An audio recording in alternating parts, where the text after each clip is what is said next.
The statements we're about to show you are from the Holy Quran, and is said to be the official, unchanged, pure word of God, revealed over 1400 years ago. Claiming to be the word of God is a heavy statement, and without proof, or if a single contradiction is found within the book, the apparent word of God will be proven false. So without further ado, let's put the book to the test.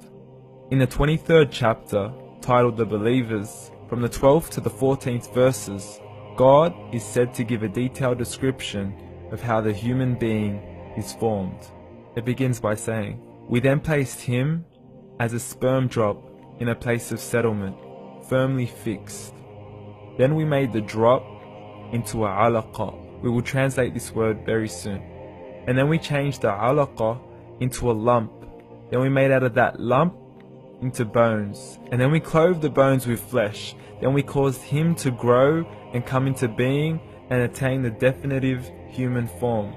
In the 21st century, we can now safely say that this verse is clearly describing the process of human development in correct chronological order. However, what we should be paying attention to in particular is the second stage, referring to the development of the embryo. The specific word used to describe the embryo in this verse is the word alaqa. The word alaqa, when translated into English, can mean three separate things. Firstly, a blood clot, or to be suspended, that is to be hanging or clinging to something, or thirdly and finally, a leech. Now, all three definitions don't come anywhere near what we perceive to be the human embryo. So, why are these words used, and what significance do they share with the human embryo? Can the embryo be described as a blood clot? Well, what do you think? In the 3rd week of embryonic development, a tubular heart joins with the blood vessels to form a primordial cardiovascular system, and by the end of the 3rd week, the blood is circulating and the heart begins to beat on day 21. The first thing that comes to mind in regards to being suspended or hanging is the umbilical cord. But we can't use that example because we are simply referring to step 2, before the baby has even formed. But we now know today that the umbilical cord is formed from the connecting stalk. And the connecting stalk is formed as soon as the embryo is formed.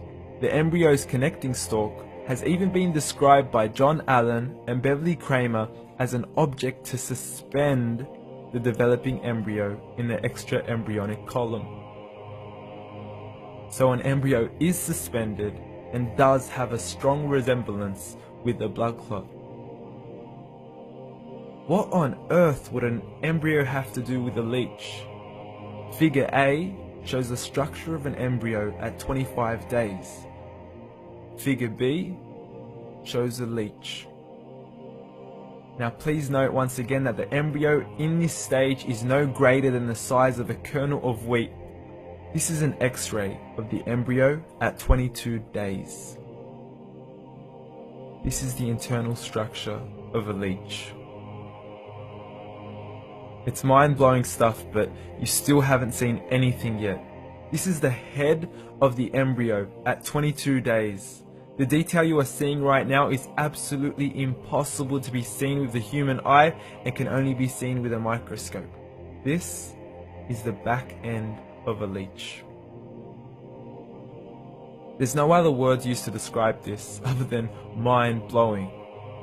The pictures we have shown you are impossible to be seen with the human eye or even to be predicted by the human mind. Once again, the verses we have shown you were revealed over 1400 years ago to a man who couldn't read nor write. Are these the words of God? Descriptions of the human embryo in the Quran cannot be based on scientific knowledge in the 7th century.